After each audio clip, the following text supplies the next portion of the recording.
Olá pessoal, vamos dar início à nossa terceira aula da disciplina de técnicas digitais. Antes de começar o assunto da aula de hoje, eu quero saudar a dívida que eu tô com vocês, né, dos assuntos que a gente abordou superficialmente nas aulas anteriores, mas ficou faltando o detalhamento, né, o aprofundamento. E aí eu vou mostrar para vocês, até porque é importante, muita coisa que eu vou mostrar agora de início, fazendo alusão às aulas anteriores, funcionam como base para o que a gente vai ver hoje, tá? Então é muito importante prestar atenção nisso aqui. Vamos lá. O primeiro assunto que eu fiquei devendo a vocês foi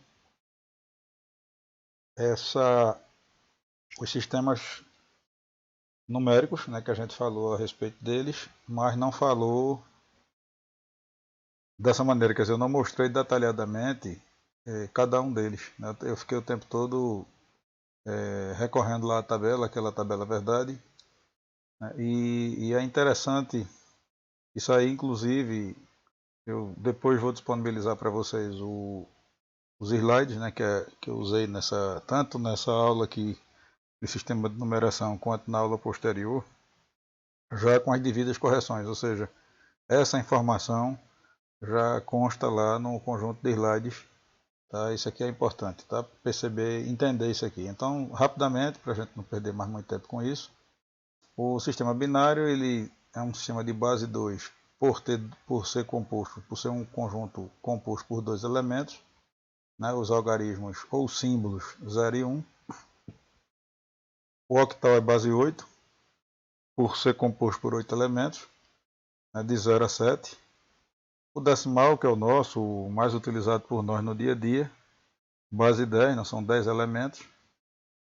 E o hexadecimal, 16 elementos, de 0 a 9 em algarismos e de A a F em letras. Aqui eu fiz essa observaçãozinha, né? Os elementos que compõem os sistemas são chamados símbolos ou algarismos. Veja que isso aqui, na verdade, isso é muito importante. Cada elemento desse tem que ser encarado como algarismo, né? Ou símbolo. O símbolo é algo mais genérico, mas nesse caso aqui é algarismo. Por quê? Porque a ideia de quantidade em cada situação dessa ocorre quando a gente associa, né, e associa uma quantidade. Tanto que a associação desses algarismos, por exemplo, um 23 em octal, é numericamente diferente de um 23 em decimal, por exemplo, que por sua vez é diferente de um 23 em hexa. Embora nos três casos, 2 e 3 sejam elementos que fazem parte dos conjuntos, mas quando a gente associa a esses algarismos, né, ou a esse símbolo formado por dois algarismos a ideia de quantidade, na verdade são quantidades distintas. E só reforçando o que a gente viu a esse respeito é que quando a gente está trabalhando, né, em sistemas distintos, é muito importante a gente indicar, né, ao lado de cada número a que base ele pertence. Né? Só assim a gente tem condições de saber a quantidade realmente a qual a gente está se referindo, a qual o número se refere. E isso daqui para frente é importantíssimo para vocês, não só para a cadeira de técnicas digitais, como para a cadeira de microcontroladores, cadeira de programação. Isso é muito importante, né? Todas as vezes lembrar que a gente tem que especificar a que conjunto esse número pertence, né? Porque a associação de algarismos, perceba que 2 e 3 são algarismos que pertencem a todos eles, a esses três, ao octal, decimal e hexadecimal. Entretanto, quando a gente traz para eles a ideia de quantidade, isso representa quantidades diferentes a depender do conjunto a qual esse número pertence, ou os elementos que compõem esse número pertencem.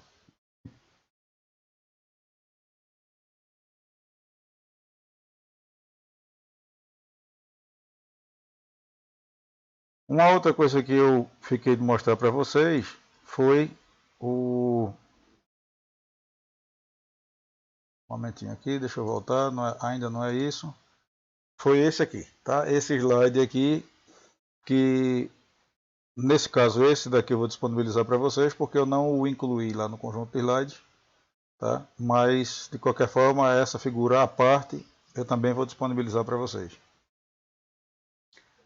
Não há grandes dificuldades, mas é extremamente importante entender a composição do conjunto, né, do código Gray, dos elementos que fazem parte do código Gray, até porque ainda na aula de hoje, quando a gente estiver estudando o mapa de Carnot, a gente vai verificar que as células que compõem o mapa, elas na verdade são células formadas através do código Gray, tá? Elas são identificadas pelo código Gray. Então é muito importante a gente entender como o código Gray é formado, como é que a gente compõe, como é que a gente forma o código, esse código. Então veja que, na verdade, eu estou mostrando para vocês uma tabela com código Gray de 2 bits, 3 e 4 bits, mas optei aqui por mostrar como é que a gente constrói esse código já com 4 bits, né? E na verdade, o raciocínio utilizado aqui para 4 bits vai ser o mesmo para as demais situações. Então veja que quando eu tenho, vamos pegar aqui esse exemplo, tá? Veja que as três tabelas na coluna da esquerda, o que eu tenho na verdade é uma contagem binária, que você já conhece, é velha conhecida nossa, e a partir de um determinado número binário, né, a gente vai montar o Gray correspondente a ele, o código Gray correspondente a ele. Então vamos pegar primeiramente esse aqui, poderia ser qualquer outro, tá gente, mas eu escolhi um deles.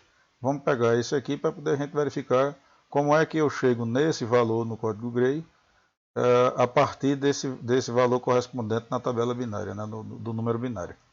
Então veja que a sequência 1001, como é que eu chego a 1101? Eu coloquei aqui de maneira bem explicadinha, bem didática, mas vamos lá. Veja que em todos os casos, qualquer que seja a tabela, e é muito importante que depois vocês exercitem isso, né? Tentem construir essas três tabelas e outras a partir do número binário, utilizando essa técnica, como uma maneira de fixar isso aqui, tá? Então veja bem, a gente sempre repete o bit mais significativo, e a partir daí a gente vai sempre somando os bits adjacentes e o resultado dessa soma a gente vai transportando para os bits adjacentes do Gray correspondente. Então veja que eu repeti o número 1 e aqui eu estou somando bit 1 com bit 0. 1 ou 0 é 1.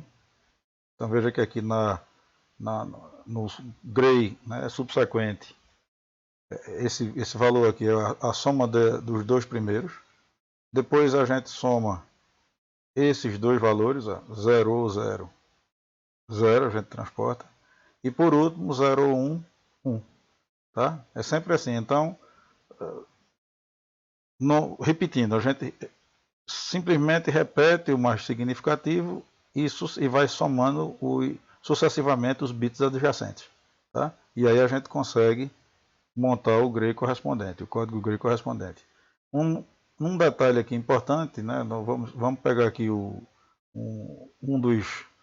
outro em binário para poder chamar a atenção de vocês de uma coisa importante. Por exemplo, vamos pegar esse valor aqui, 1011, porque tem um aspecto aqui importante para ser chamado a atenção. Veja que aqui, ó, eu estou repetindo o mais significativo, depois eu estou somando 1 com 0, dá 1, depois eu estou somando 0 com 1, dá 1, e por último eu estou somando 1 com 1, certo? Veja que 1 com 1 dá 0, só que aí a gente tem um carry, a gente tem um excesso, né?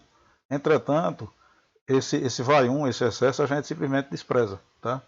Eu fiz questão de chamar atenção para isso, porque essa dúvida poderia surgir, né?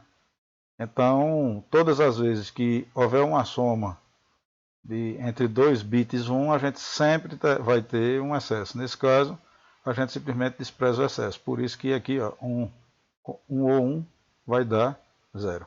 Certo? De resto, a técnica é rigorosamente essa daqui. O próximo assunto que ficou pendente e que é importante chamar a atenção, tá, é o Teorema de Morgan. Esse também não está lá no conjunto de slides originais, tá? É outra explicação que eu vou, essa daqui no caso eu vou disponibilizar para vocês, porque não está no conjunto de slides. E o que é que o Teorema de Morgan nos diz? Que uma operação OU entre duas variáveis, quando uma operação OU barrada, né, entre duas variáveis, ou seja, A ou B barrado, na verdade vai corresponder a uma operação I do barrado das variáveis. Tá? Então, A ou B barrado é igual a barra IB barra. De modo inverso, A e B barrado é igual a barra ou B barra. Por que é que essa operação é importante e onde é que a gente pode contextualizar, onde é que ela é utilizada dentro daquilo que a gente estudou? Vocês devem se recordar daquela questão lá que eu tratei, né, da universalidade das portas não I e das portas não OU. Inclusive eu extraí essa figura rigorosamente lá do nosso slide, para os dois casos, tanto para a porta não I quanto para a porta não OU, convertendo, no caso aqui construindo uma porta OU a partir de portas não I, e no outro caso construindo uma porta I a partir de portas não OU. Né? Isso repetindo, isso aqui é para provar a universalidade ou a suficiência das portas não I e das portas não OU. Por que é que eu trouxe esse exemplo? Porque para provar essa suficiência dessas duas portas, ou a universalidade dessas duas portas, a gente lança mão exatamente do Teorema de Morgan. Como? Vamos lá. Se eu tenho aqui uma porta OU, lembre que um dos teoremas que a gente estudou, um dos axiomas que a gente estudou, diz que uma variável duplamente barrada, ela volta ao seu valor original. Então veja que se eu tenho que x é igual a A ou B, se eu barrar duplamente essa operação de união aqui, A ou B, barrando duplamente, veja que pela operação pelo teorema de Morgan, se eu barro uma vez, isso aqui, né, o A ou B barrado vai se transformar em A barra e B barra.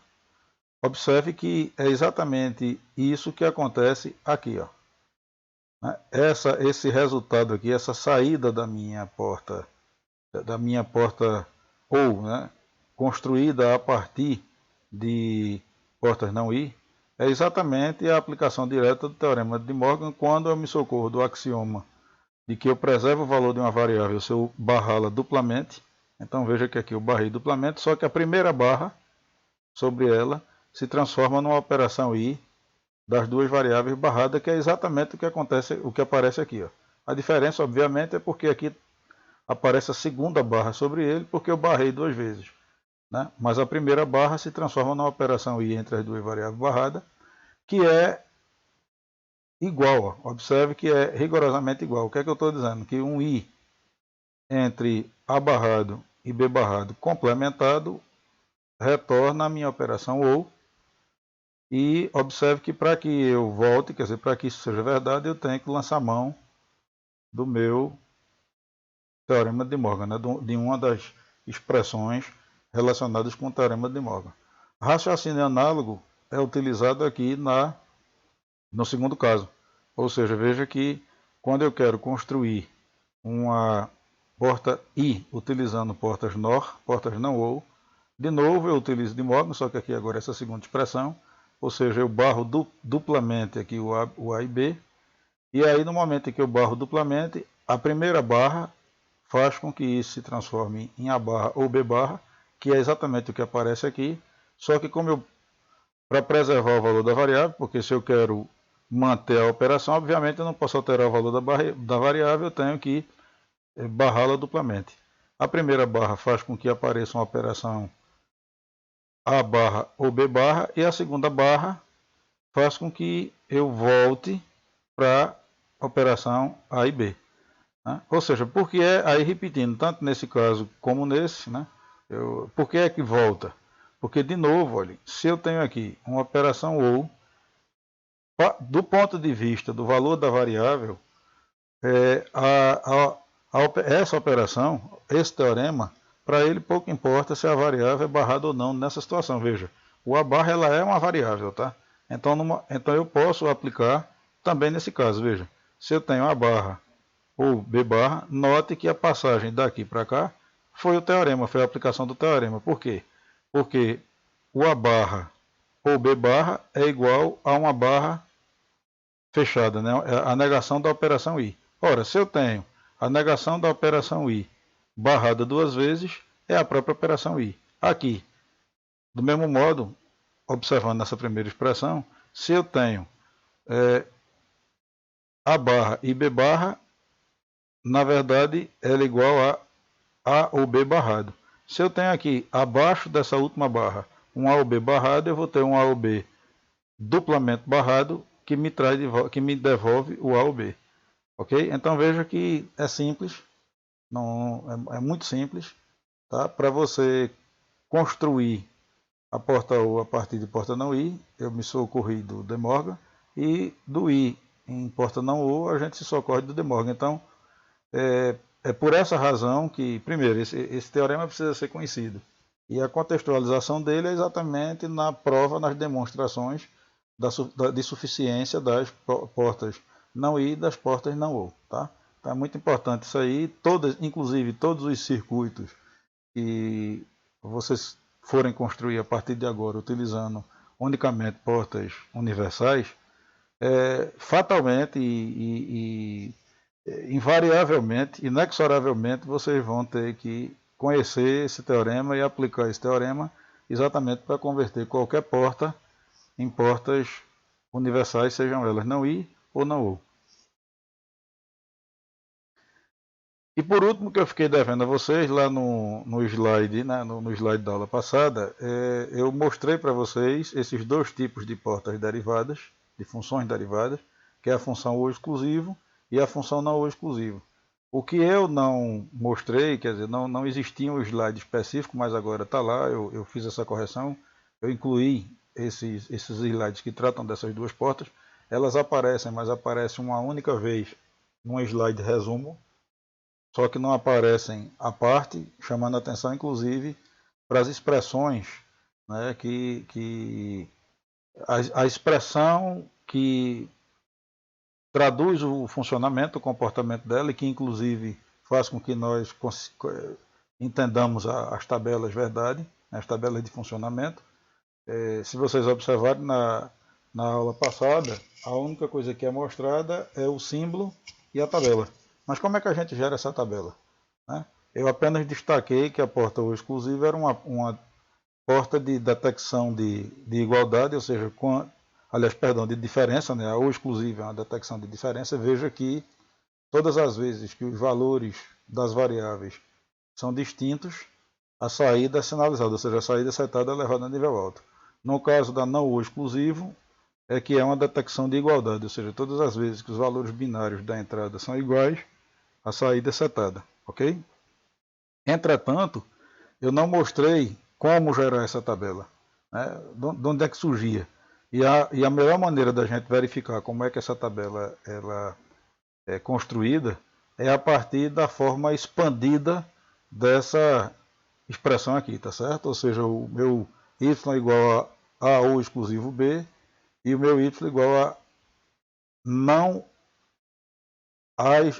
O exclusivo B, tá? A negação aqui. Então, se a gente verificar como é que a gente expande essa expressão aqui, veja que o A ou exclusivo B é na verdade a barra B ou AB barra. E no caso do não O exclusivo é o A barra, aliás, desculpe, é o AB ou a barra B barra. Tá? Aqui também, gente, e isso é interessante, aqui também a gente também consegue chegar nessa expressão, já que aqui a não O exclusivo é uma negação da O exclusivo, se você barrar isso aqui, você chega nesse termo aqui e fatalmente, no momento em que a gente barra, veja que aqui eu não estou falando em barrar duplamente, porque eu estou querendo sair de um O exclusivo para uma não O exclusiva. Então, na verdade, se a expressão expandida da minha O exclusiva é essa, basta que eu barre uma vez, que eu vou ter a não O exclusiva, eu vou ter a negação da porta, Mas só que o que eu quero dizer é, no momento em que você barrar isso aqui para chegar nessa expressão, fatalmente você também terá que utilizar o Teorema de De Morgan, e aí utilizando o Teorema de De Morgan você, e obviamente as devidas arrumações, a gente chega assim nessa expressão aqui da não o exclusivo. É um outro exercício interessante, é uma outra coisa que vale a pena fazer, tá? Para que vocês fixem isso aí e entendam, né? Vale testar também nessa forma expandida e atribuindo os valores para a entrada, né, as 4 combinações possíveis, para ver que tanto no caso da O exclusivo quanto no caso do não exclusivo, as tabelas realmente correspondem, né, às portas. Ok? Bom, em relação à aula passada, e o que eu fiquei devendo era essa a explicação, espero que vocês entendam. Né? Por gentileza, o que não ficar claro, questionem nos comentários, não deixem de comentar, não deixem de fazer as observações, isso é muito importante. E é muito importante entender, tá, isso aí, porque vocês estão percebendo que a cada aula e a cada passo que a gente vai avançando, tudo que a gente está estudando serve como base para a próxima etapa. Tá? Então é muito importante que vocês não deixem de ver isso aí, tá? Não deixem de estudar, não deixem de colocar as dúvidas, não deixem de questionar. Vamos agora para o assunto da nossa aula de hoje, ok? Então veja que a gente tem a nossa aula de hoje vai ser projeto de circuitos combinacionais, tá? Álgebra, a gente já aprendeu alguns postulados, alguns teoremas, mas a gente vai continuar, né? Aqui o assunto agora aplicando realmente as expressões e trabalhando com o mapa K. Tá? O mapa K, na verdade, é uma ferramenta gráfica para simplificação das expressões booleanas que a gente vai estudar. Então veja que eu tenho a soma de produtos. É uma forma de representação de funções booleanas por aplicação da operação lógica OR sobre um conjunto de termos formado pela operação I. Veja, isso aqui, gente, é de fundamental importância. E por quê? Porque agora a gente vai realizar a sequência lógica de construção de nossas expressões booleanas, tá? Ou seja, o que é que eu quero dizer com isso? Lembrem daquilo que eu falei para vocês. Num projeto baseado em variáveis digitais, o passo a passo é: primeiro a gente interpretar o projeto, saber ao certo o que se deseja, depois identificar as variáveis de interesse. Deixa eu tentar ver que deixa eu fazer uma breve correção aqui para tirar essa rapidinho, tá, gente? É um certo preciosismo aqui, mas é importante isso.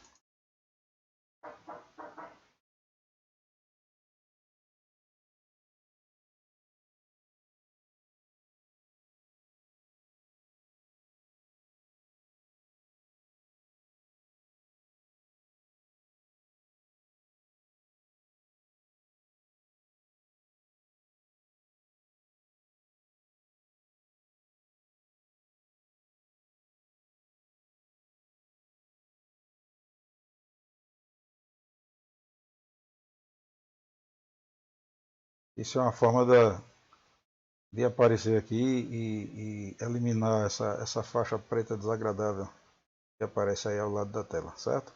Vamos lá. Então, soma de produtos. A soma de produtos é uma forma de representação de funções booleanas por aplicação da lógica OR ou sobre um conjunto de termos formados pela operação I. Veja, retomando, o passo a passo eu comentei com vocês em uma das aulas, né, que a maneira correta de elaborar um projeto baseado em variáveis binárias, um projeto baseado em variáveis booleanas, é primeiramente a gente interpretar o que se quer no projeto depois a gente identificar quais variáveis estão presentes ali naquela situação problema. E por que é importante a gente identificar quais são as variáveis? Porque pela quantidade de variáveis a gente vai saber, vai estabelecer a quantidade de combinações possíveis. Ou seja, se eu identifico que num determinado problema voltado aí, né, que faça parte do universo da álgebra de Boolean, eu tenho 3 variáveis, na realidade 2 a terceira, né, aquela questão lá, 2 a terceira, me dá o número de combinações, nesse caso aqui, 8 possibilidades, ou seja, 8 combinações possíveis para aquelas 3 variáveis. Um outro aspecto é lembrar o seguinte, que um outro aspecto importante é estabelecer as convenções, ou seja, no momento que eu identifico cada variável, eu até, salvo engano, mencionei para vocês a situação de um sensor, onde eu poderia ter uma detecção de desperdício de energia, onde uma variável seria a presença de alunos, a outra variável seria uma lâmpada acesa ou apagada, e uma terceira variável seria um condicionador de ar ligado ou não. O que é importante? No momento em que a gente identifica, por exemplo, essas 3 variáveis, a gente estabelecer quando é que cada uma delas vai ter valor 0 e quando é que vai ter valor 1. Como é que a gente faz isso? Pela convenção. Então, e por que aqui isso é importante? Porque no momento em que eu estabeleço em que momento cada variável vai ser 0 ou 1, eu vou ter a capacidade, a condição de interpretar cada combinação dessa. Então, só para ilustrar, só para recordar, vamos imaginar que eu tivesse com alunos, porta e condicionador, ou alunos, lâmpada acesa e condicionador. Veja que se eu digo que presença de aluno é 1 e ausência de aluno é 0, quando eu me deparo com essa possibilidade aqui, onde o A é 0, eu entendo que aqui eu estou com ausência de alunos. Se eu digo que aqui eu tenho uma lâmpada acesa igual a 1, uma lâmpada apagada igual a 0, veja que a condição 0 significa lâmpada apagada. E condicionador ligado 1, condicionador apagado 0, eu aqui estou entendendo que o condicionador está apagado. Então veja que se eu tenho ausência de aluno, não tem aluno em sala, a lâmpada está apagada e o meu condicionador de ar está desligado, isso aqui seria uma situação onde eu não teria que sinalizar. Tá? Veja, eu não estou considerando essa tabela e esqueço momentaneamente essa saída aqui, até porque aqui está setado, né? Aqui está em nível alto, não é o caso. Para essa comparação que eu coloquei para vocês, isso aqui teria que ser 0. Tá? Daqui a pouco a gente vai ver a saída, mas isso é só para interpretar o que é a convenção e para mostrar para vocês a importância de estabelecer a convenção para que a gente consiga entender cada combinação dessa, tendo em vista que isso é uma coisa fixa. Ou seja, se eu identifico 3 variáveis, o número de combinações possíveis vai ser 2 elevado ao número de variáveis. Então, se eu tenho 3 variáveis, o número de combinações possíveis é 2 a terceira, nesse caso aqui é 8. E essas 8 possibilidades, isso é rígido, tá? Isso é pré-estabelecido. Por quê? Porque são as 8 combinações possíveis.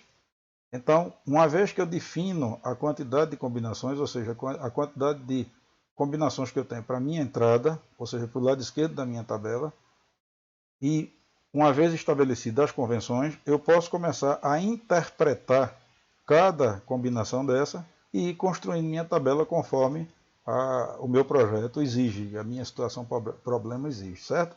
Então essa é a importância. A gente está começando a trabalhar na perspectiva de situações cada vez mais reais, certo? Ou seja, então agora o que é que a gente vai trabalhar nessa nossa aula de hoje?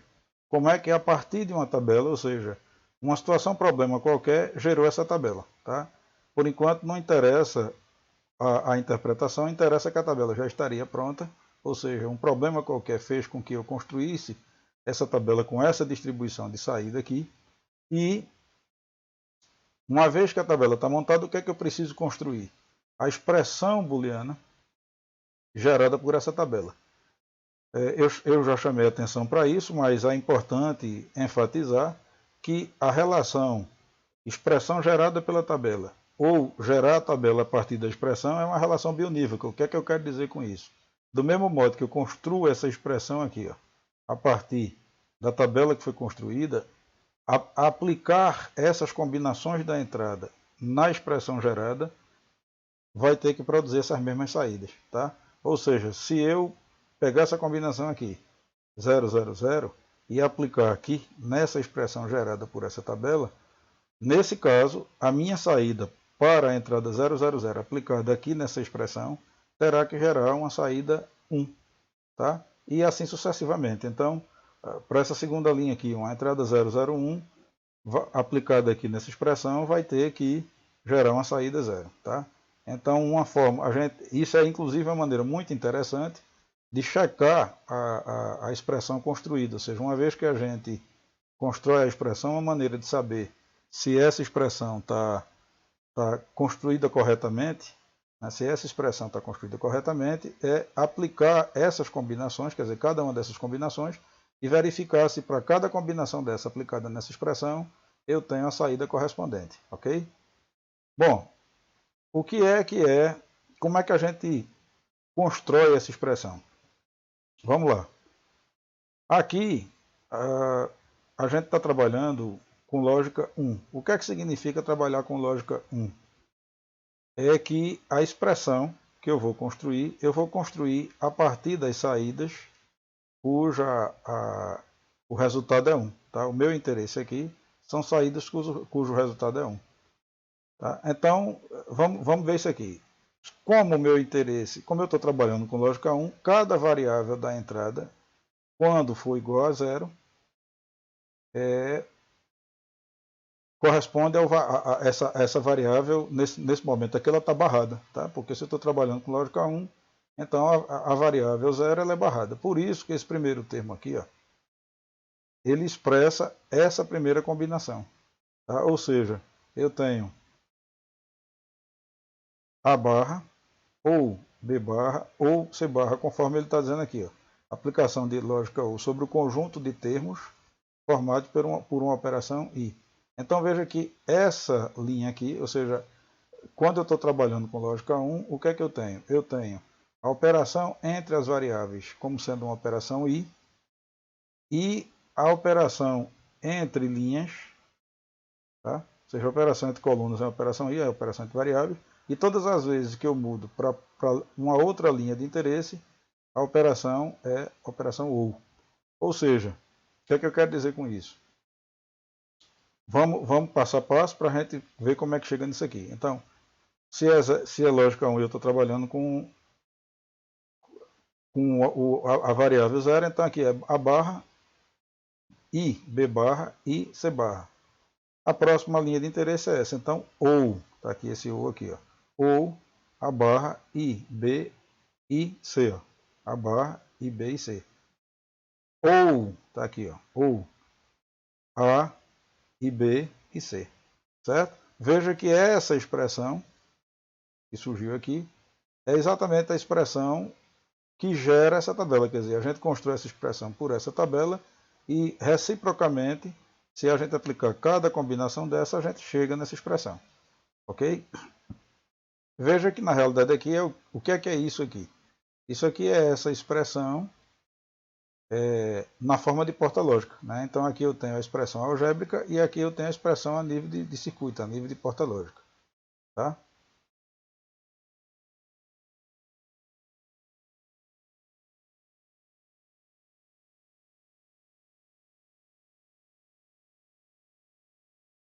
Min-termos. O que são min-termos? Tá? Min-termos, gente, é exatamente cada fator daquele. Né? Cada fator daquele que a gente viu anteriormente. Então, por exemplo, cada fatorzinho desse aqui, ó, cada agrupamento desse aqui, a gente chama de min-termo. Então, veja, min-termo é o termo produto que vale 1 em um ponto do domínio de uma função booleana. Veja, por que é que essa definição, embora um tanto formal, ela é interessante? Porque lembre que o que a gente está estudando, na verdade, é uma parte da matemática voltada para operações realizadas com o sistema binário. Ou seja, a álgebra de Boole ela é uma parte da matemática utilizada para operações com elementos do sistema binário, com números expressos através de elementos do sistema binário. Por isso que a gente utiliza esse formalismo aqui na definição. Na verdade, ó, é um termo produto que vale 1 em um ponto do domínio. Por que um ponto do domínio? Porque observe que cada combinação dessa aqui, ela é um ponto do meu domínio. Domínio de uma função booleana de 3 variáveis, esse domínio é composto por 8 possibilidades. Então está aqui o meu conjunto domínio. O meu conjunto domínio são esses 8 pontos aqui da entrada. Certo? Para cada um, ou seja, o meu f de ABC, tá? Vai ter o ABC, né? Esse conjunto ABC, vai ter essas 8 possibilidades. O que é que expressa essa função? Nesse caso aqui específico que a gente está estudando. A função em questão, ela é essa daqui. Então, o meu Z é o meu f de ABC. Então, o meu f de ABC é igual a essa expressão. Para esse caso, obviamente, essa situação em particular, que é gerada por essa tabela, ou que gera essa tabela, né? Então, veja que o meu f de ABC é aquele, ou seja, cada elemento do domínio, para cada elemento do domínio, para cada ponto do domínio, eu tenho uma dessas 8 combinações, e para cada um desses pontos eu tenho que ter, a partir daquela função, eu gero essa tabela, certo? Então, isso é uma maneira diferente e formalmente mais correta da gente interpretar o que está acontecendo. Então, veja aqui o que é que ele diz.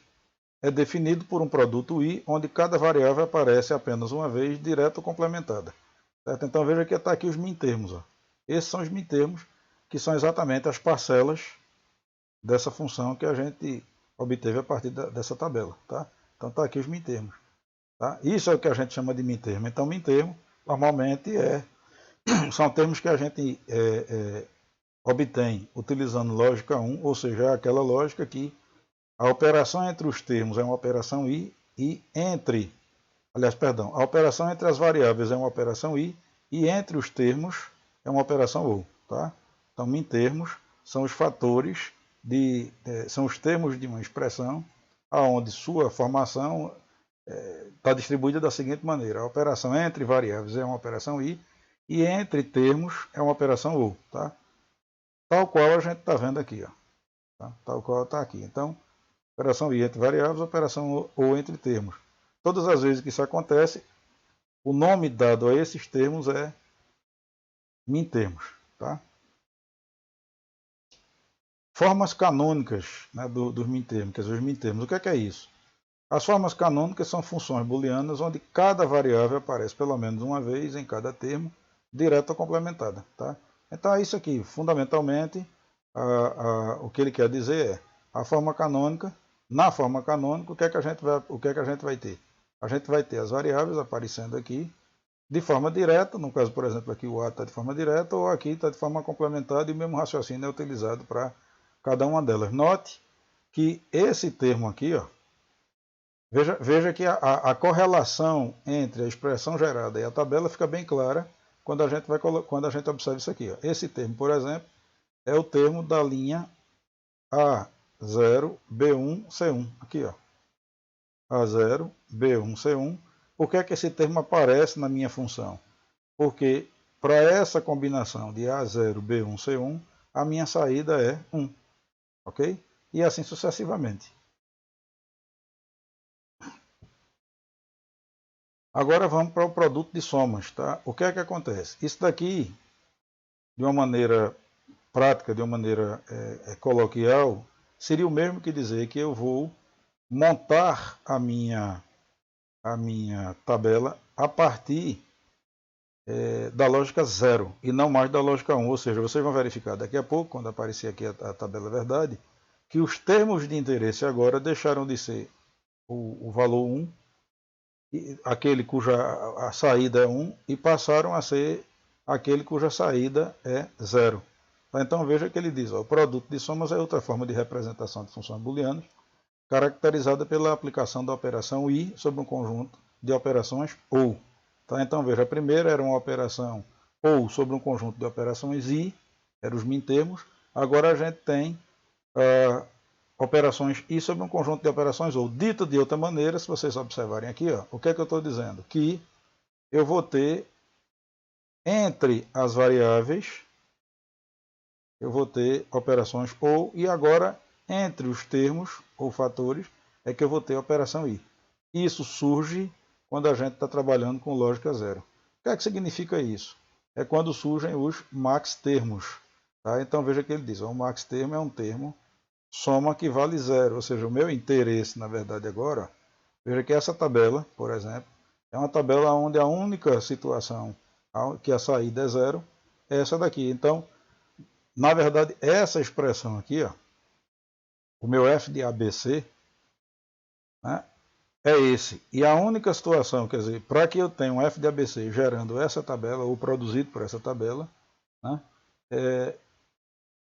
eu teria que ter nessa tabela, com essas condições, né, com essa combinação, essa situação aqui onde a única saída zero fosse aquela saída onde minha variável A é zero, B é 1 e C é 1. Veja agora a curiosidade. Como eu estou trabalhando com lógica zero, por isso que eu gosto sempre de falar, de chamar a atenção, né? E que os max, assim como os mintermos, eles são oriundos do trabalho em lógica 1, os maxitermos são oriundos de trabalho em lógica zero. Por quê? Porque aí vocês conseguem entender o seguinte: se eu estou trabalhando com lógica zero, significa que o valor da minha variável, né, o valor não barrado de minha variável, para max termológica zero, é exatamente o valor zero. Então, do mesmo modo que na lógica 1, quando eu me deparava com o valor zero para a variável, eu dizia que aquela variável estava barrada, na lógica zero, quando eu me deparo com um valor zero, eu digo que para o A igual a zero, nesse caso o A é não barrado. Então, observando essa linha aqui, ó, que é a única de interesse, note que a expressão resultante é A ou B barra ou C barra. Por quê? Porque como é lógica zero, o A igual a zero é não barrado, o B igual a 1 é barrado e o C igual a 1 é barrado. Tá?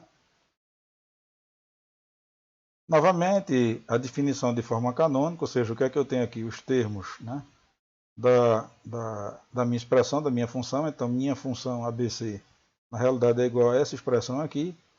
E note que aqui agora eu peguei um outro caso, tá? Não é mais o exemplo do slide anterior. É um outro exemplo onde as minhas linhas de interesse são as três primeiras, porque como eu estou trabalhando com max termos, né, ou seja, eu estou trabalhando com lógica zero, a minha expressão vai ser construída a partir daquelas linhas onde a saída é zero. Então veja que aqui eu tenho A ou B ou C, aqui A ou B ou C, e, ou seja, veja que a operação entre os termos aí, A ou B ou C barra, e A ou B barra ou C. Tá? E só. Né? Por quê? Porque na verdade aqui agora todas as outras saídas são unitárias, então não me interessa a expressão. A minha função, na verdade, é igual a essa expressão aqui. Certo? Ou seja, enquanto antes eu tinha, nos mintermos eu tinha o produto das somas, agora eu tenho, perdão, nos mintermos eu tinha a soma dos produtos, nos max termos eu tenho o produto das somas. Certo? Veja, aqui é uma outra simbologia utilizada para representar min-termos e max-termos, é uma notação, tá? Então veja que, vamos entender isso aqui direitinho, veja. Quando eu tenho o meu f de ABC, ou seja, uma função booleana aplicada a um domínio de três variáveis, aonde, se são três variáveis, eu vou ter 8 combinações, ou seja, eu vou ter 8 pontos que compõem o meu domínio. O que é que está sendo dito aqui, nesse slide? Tá? Me perdoem, isso aqui é uma falha gráfica, eu observei isso agora. Tá? Eu corrigi esse slide, mas realmente eu não sei por que cargas d'água esse tracinho fica mudando de posição. Isso é uma limitação aqui do PowerPoint. Tá? Por essa razão, vocês vão ver que no próximo slide a variável barrada, eu preferi utilizar o apóstrofo. Eu vou corrigir isso aqui, fica como uma correção. Ele não estava assim, infelizmente alterou aqui agora. Mas enfim. Veja que o que é esse símbolo? Esse símbolo é o símbolo de somatório. E o que é que eu estou dizendo aqui? Como é mintermos, veja que os mintermos, na realidade, caracterizam o quê? O somatório de produtos, a soma de produtos. Que produtos? Veja. O mintermo igual a 1, o m igual a 1, vamos botar aqui na tabela anterior só para me ajudar, veja. O que é que eu tenho aqui? Ó? Eu tenho, essa é a posição 0, né? eu tenho 8 posições, na verdade, começando do 0, então eu tenho de 0 a 7. Essa é a posição 0, posição 1, 2, 3, até a posição 7. Como esqueço um pouco isso aqui, eu estou me socorrendo apenas da tabela. Então, como eu estou aqui tratando dos min termos, o que seria o meu M1 aqui? O que é esse M1? M1, M3, M5, M7, ou o somatório do termo 1, 3, 5 e 7. Na realidade, o meu M1 seria esse aqui. Ó. Eu tenho essa linha seria o meu M1. Tá?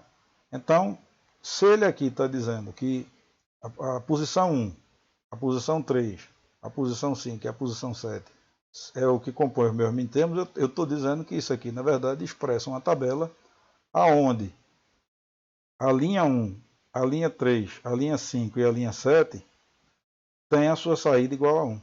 Então, todas as vezes que acontecer isso, né, uma outra forma de representar os min-termos seria ou como sendo o somatório dos produtos entre esses quatro termos, ou, dito de uma outra maneira, veja aqui que é um somatório, isso aqui é uma outra maneira, uma outra forma uma outra notação, aonde seria o meu termo 1, termo 3, 5 e 7. E por último aqui ele está destrinchando, tá certo? Quem seria o meu termo 1? Meu termo 1 é o 001. Ora, se é min termo, lógica 1. Se é lógica 1, 0 é barrado. Então, o A barra, né, essa barrinha teria que estar aqui, essa teria que estar aqui. Eu vou corrigir isso depois, eu mando esse slide corrigido para vocês. Mas enfim, veja que é 001. 001 é exatamente a posição 1. Ó.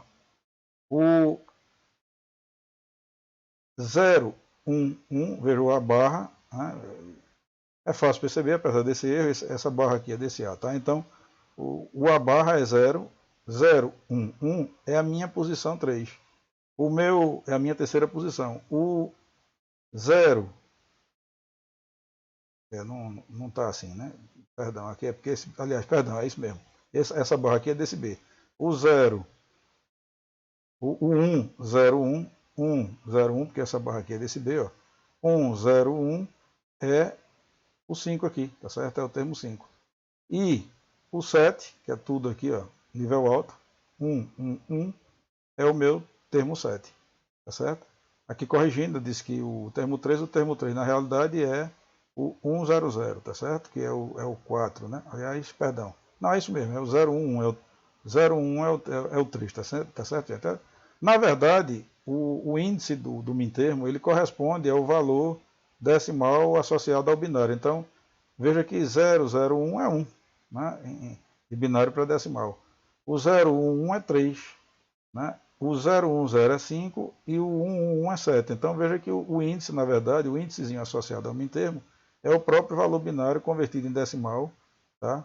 Para cada termo desse aqui. Então isso é uma maneira da gente expressar min-termos, ou seja, três maneiras da gente expressar uma função booleana aplicada a três variáveis. Vamos para os max-termos. Esse símbolo aqui, ó, assim como esse indica somatório, esse daqui indica produtório. Por quê? Porque a gente viu que os max-termos, eles são, na verdade, o quê? Produtos de soma, né, de somas. Então, seguindo a mesma lógica e voltando aqui para a tabela, veja que eu tenho a linha 0, 1, 2, 3 até 7. A minha linha 0 é a primeira. Tá? Ou seja, 0 é a primeira linha, 2 a segunda, né, a 4 é a quarta, a sexta e assim sucessivamente. Então veja, de novo, o que é esse índicezinho aqui, né? Para diferenciar, quando a gente trabalha com letras maiúsculas, na verdade eu estou me referindo aos maxi-termos, tá? Então veja que, de novo, a gente pode seguir o mesmo raciocínio, ou seja, o índice do termo aqui indica o valor binário convertido para decimal desse termo. Então eu tenho a primeira linha, que é a linha 0, né? 0 em binário convertido para decimal. A segunda linha, que é o 2, né? 0, 0, 1, tá? A segunda linha. O 4 e o 6. Então veja que aqui, ó, note que eu tenho o que, gente? Eu tenho um ABC, que é o 0, tá certo? O que é que significa o ABC0? Por que é que aqui é não barrado? Não esqueçam, como é max termo, lógica 0, na lógica 0, a variável igual a 0, ela é não barrada. Então o 0 é 0, 0, 0, ou seja, 0 ou 0 ou 0, né? A ou B ou C. Na próxima linha, que é 2, o que é que eu tenho aqui? Ó? eu tenho 0, 1, 0, que é o meu 2 em binário, indicando aqui a posição, né, o índice. Por que isso?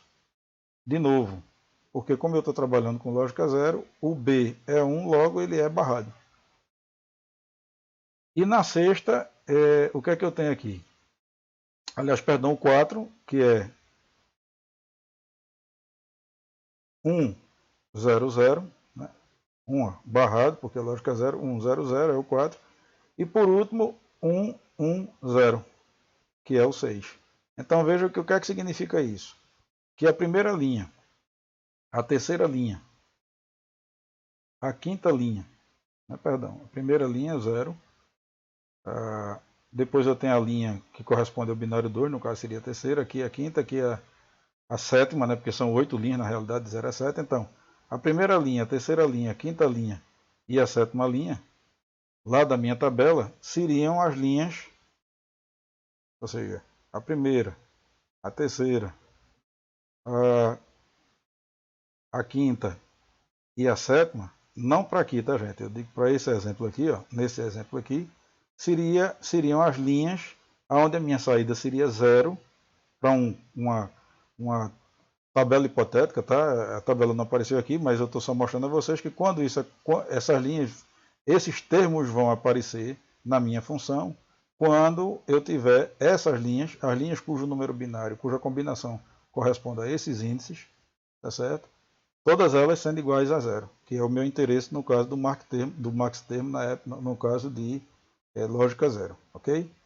Eu sei que talvez aqui, se tivesse colocado a tabela, né, que gerou tanto esse caso quanto esse, tivesse ficado mais interessante. Não é esse caso aqui, tá? Eu posso fazer essa errata colocando essa tabela aqui ou colocando um slide à parte. Tá? Isso eu vou ter que corrigir esse slide aqui, eu faço isso, tá? Caso não tenha ficado claro, ok? É possível, min-termos versus max-termo, é possível obter um produto de max-termo a partir da soma de min-termos e vice-versa. Então, o que é que ele está dizendo aqui? Infelizmente, esses slides, não sei exato por que cargas d'água, eles se deformaram. Né? Por isso que teve aquela alteração lá das barrinhas, porque essa setinha aqui é para poder mostrar que eu posso transformar, né? Eu posso converter uma função construída, quer dizer, baseada em min-termos, numa função construída em max-termos, tá certo? Ou seja, o somatório do produto pode virar o produtório de somas, tá? Ou seja, eu posso sair daqui e chegar aqui. Como? Tá? Aí, gente, com certeza, veja aqui como eu estou utilizando apóstrofo, entenda que esses apóstrofos aqui tá em substituição àquelas barrinhas, tá? É menos didático, mas é mais conveniente, porque o recurso gráfico do PowerPoint de vez em quando prepara essas surpresas assim para a gente. Mas enfim, entendam que o A apóstrofo é o A barra. Então eu posso converter. Na verdade, há essa curiosidade nesse esse somatório aqui, ó, faltou um termo aqui, né? Na verdade, isso aqui também, esse slide também tem que corrigir, porque aqui seria 1, 3, 5 e 7 e aqui seria 0, 2, 4 e 6. Ou seja, eu posso sair de um somatório, de uma associação de min-termos para uma associação de max-termos. Como é que a gente faz isso? Tá? Como é que é possível fazer essa transformação? Veja a importância do que a gente estudou, ou seja, do Teorema de De Morgan. Tá? É através do Teorema de De Morgan, ou seja, barrando duplamente cada termo desse aqui para preservar a condição original, que a gente consegue sair do somatório de produtos e chegar num produto de somatórios. Tá? Então é aplicação direta, vale até a pena fazer como exercício essa demonstração, ou seja, dessa transformação aqui. Tá? Vale a pena vocês fazerem isso utilizando o Teorema de Morgan. É uma outra forma de treinar, né? De exercitar o Teorema de Morgan. Veja que ele é um teorema muito utilizado, muito comum. Funções incompletas. O que é que significa uma função incompleta? O que é que quer dizer uma função incompleta? São funções para as quais algumas combinações de valores das entradas nunca ocorrem. Então veja que aqui, ó, o que é que eu quero dizer? As funções incompletas mapeiam pontos do domínio da função em 3 valores possíveis. Veja, os domínios da função, o domínio da função, vocês já viram que é todas as possíveis combinações. Então veja que aqui eu estou trabalhando com 4 variáveis Se eu estou trabalhando com 4 variáveis, 2 a quarta 16, ou seja, eu tenho o meu domínio. Né? A gente pode interpretar isso aí como sendo 16 combinações possíveis para a minha tabela verdade, mas uma outra forma de interpretar isso aí seria o quê? Entender que o domínio dessa função é um domínio que tem 16 elementos. Aqui cada linha dessa é um elemento distinto, tá certo? Enfim, por que é que ele está dizendo que as funções incompletas mapeiam pontos do domínio em 3 valores possíveis? Porque, veja bem, se existem alguns pontos do domínio que não têm imagem, ou seja, por exemplo, aqui essa primeira linha, a linha 0000, a saída, eu coloquei esse x aqui para dizer o quê? Que isso nunca vai, esse ponto, na verdade, ele não tem imagem, ou seja, esse ponto não vai acontecer na minha função. Tá? É isso que está sendo expresso aqui. Né? E a gente vai ver que esse x em álgebra de Boole significa irrelevância, ou seja, em inglês é muito comum a gente ouvir o termo don't care. O don't care é irrelevância. O que é que significa isso? Como essa entrada nunca vai acontecer, tá? Você diz, por que é que nunca vai acontecer? Entendam, a tabela, embora as combinações elas sejam pré-estabelecidas, a quantidade de combinação seja pré-estabelecida pelo número de variáveis, entendam que a minha situação problema e as variáveis que eu identifiquei no problema, tá, uma vez interpretadas, podem nos conduzir a uma situação onde a gente perceba claramente que algumas combinações dessas nunca vão acontecer, tá, naturalmente. Tá? Se você me perguntar por quê, aí eu tenho que dizer que isso depende do problema, tá certo? Então aqui seria um problema genérico qualquer, onde, após descobrir as variáveis e após estabelecer as convenções, o projetista percebeu que isso aqui jamais iria acontecer, logo a saída do circuito nessa situação ela é irrelevante. Por isso que aqui ele diz, as funções incompletas mapeiam pontos do domínio da função em 3 valores possíveis. Por quê?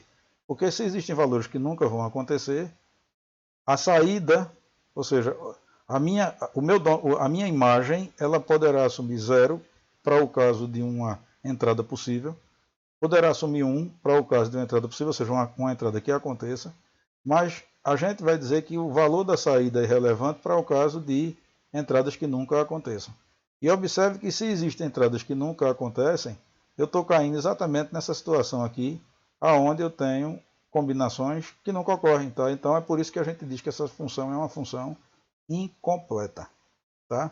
Na verdade, é claro que aí, já que a gente está tratando com rigor matemático, vale salientar que existe um fato curioso. Né? Vamos discutir aqui o quê? A definição de função impõe, né? Dentro da definição de função existe a imposição para que uma relação entre variáveis seja uma função, que todo elemento do domínio tem uma imagem. Isso é fato. Então, se a gente está trabalhando aqui com rigor matemático, a gente não pode atropelar a convenção. Né? A gente não pode atropelar o que estabelece uma relação como função. Só que aí, veja, isso não nega nós interpretarmos isso como uma função, porque o que ocorre é o seguinte, veja, não é que a função não vai ter imagem, tá, gente? Do ponto de vista da solução do meu problema, eu até posso jogar na entrada do meu circuito essa combinação. O fato é que, como para minha situação, a princípio, isso nunca aconteceria, uma vez acontecendo, a minha saída se torna irrelevante. Ou seja, se no meu domínio, né, se esse ponto do meu domínio for aplicada a expressão, né, que traduz essa tabela, ou traduzida por essa tabela, a saída, ou seja, o meu elemento imagem, ele poderia ter 0 ou 1. Então, aí a gente recai em outra imposição da função, né, que é o quê? Todo elemento do domínio, numa função matemática, tem uma e somente uma imagem, ele não pode ter 2 imagens. Então, de novo, aqui a gente tem que ter cuidado, por quê? Porque se eu estou dizendo que isso aqui é irrelevante, mais uma vez eu estaria atropelando, né? Por quê? Porque eu estou dizendo que esse elemento poderia ter 2 imagens. Veja, Se a gente for no rigor matemático, funções incompletas, elas seriam, na verdade, meras relações. Tá? Mas como, no momento em que meu circuito está montado, tá? Eu não tenho, ou seja, no momento em que eu estruturo o meu circuito combinacional, que dá originado ou que dá origem a essa tabela, no momento em que eu aplicar essa combinação, ou seja, esse elemento do domínio, embora eu esteja colocando que isso aqui é irrelevante, eu não vou ter uma aleatoriedade, ou seja, o meu circuito ou vai gerar 0 ou vai gerar 1, certo? Só que, como eu construí ele a partir das outras linhas de interesse, ou seja, se fosse lógica 0, eu estaria trabalhando com essas linhas, se fosse lógica 1, com essas daqui, tá certo? Então, o que é que vai acontecer? Veja, qual é a grande vantagem de termos essa variável irrelevante? É porque, no momento de simplificar, e isso vai ficar claro, isso a gente vai ver quando a gente estiver trabalhando com o mapa de Carnot principalmente, considerar uma saída irrelevante significa que para a construção da minha expressão, eu posso, já que essa saída, na prática, lá na vida real, ela nunca vai acontecer, já que essa entrada, esse ponto, na prática, lá na vida real, ele nunca vai acontecer, eu posso atribuir 1 ou 0. Se eu estiver trabalhando com lógica 1, por exemplo, é mais conveniente que eu diga que essa daqui é uma saída 1. Ou seja, para essa combinação, eu digo que isso aqui é 1, mesmo sabendo que ela nunca vai acontecer. Por que é que se eu estiver trabalhando, por exemplo, com lógica 1, é interessante considerar uma saída irrelevante como 1? Porque isso vai ajudar na simplificação da expressão. Tá? Isso é algo interessante que a gente vai verificar quando a gente estiver trabalhando com o mapa de Carnot, ok?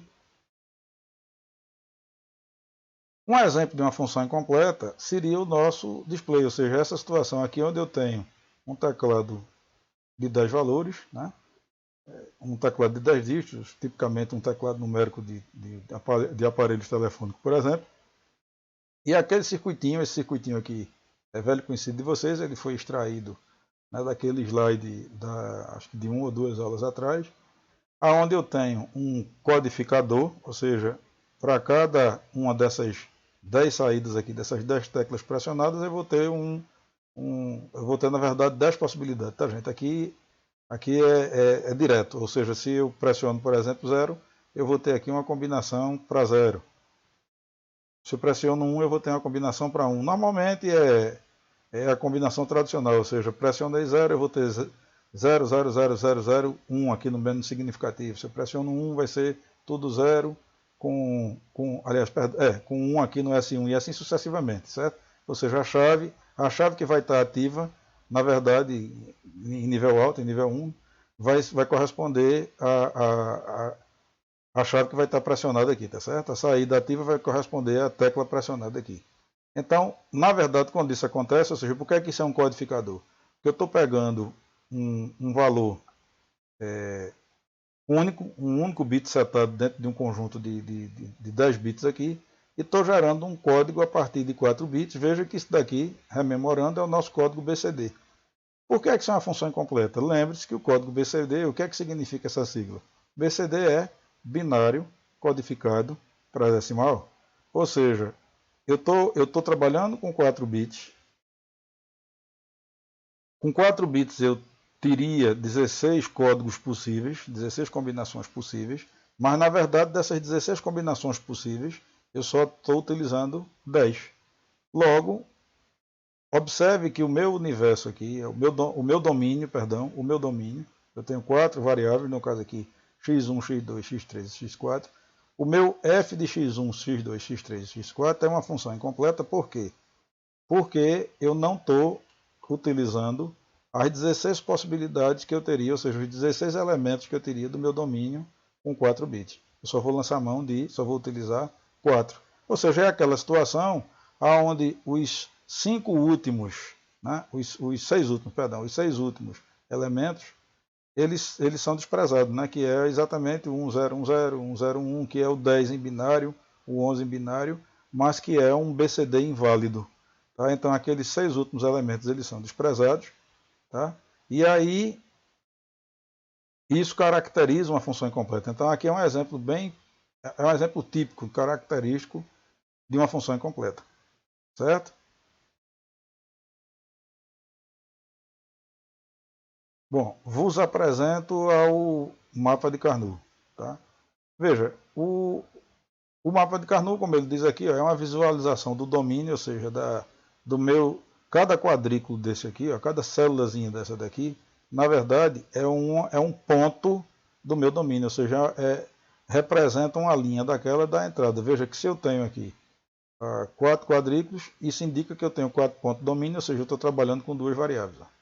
Se eu tenho aqui 8 quadrículos, eu tenho 8 pontos do domínio, estou trabalhando com 3 variáveis. 16 quadrículos, eu tenho 16 células, né? Eu tenho 16 pontos de domínio, eu estou trabalhando com 4 variáveis, certo? Ele diz, os pontos do domínio estão dispostos seguindo o código Gray. Pares adjacentes diferem um bit. Então veja que, olha aqui a contextualização daquilo que eu falei para vocês. Se a gente for ver lá naquela tabela, a primeira tabela, a tabela do código Gray, para 2 variáveis, ou seja, para 2 bits, a sequência é exatamente essa. A primeira linha é 00, a segunda é 01, a terceira é 1 e a quarta é 10. Certo? Dê uma olhada depois naquela tabelinha, eu vou disponibilizar para vocês vão ver que isso aqui é uma contagem Gray. Tá? E isso é muito importante, entender aquilo ali, por quê? Porque veja que aqui eu estou me limitando a mostrar a vocês apenas a situação do mapa K para 2, 3 e 4 variáveis.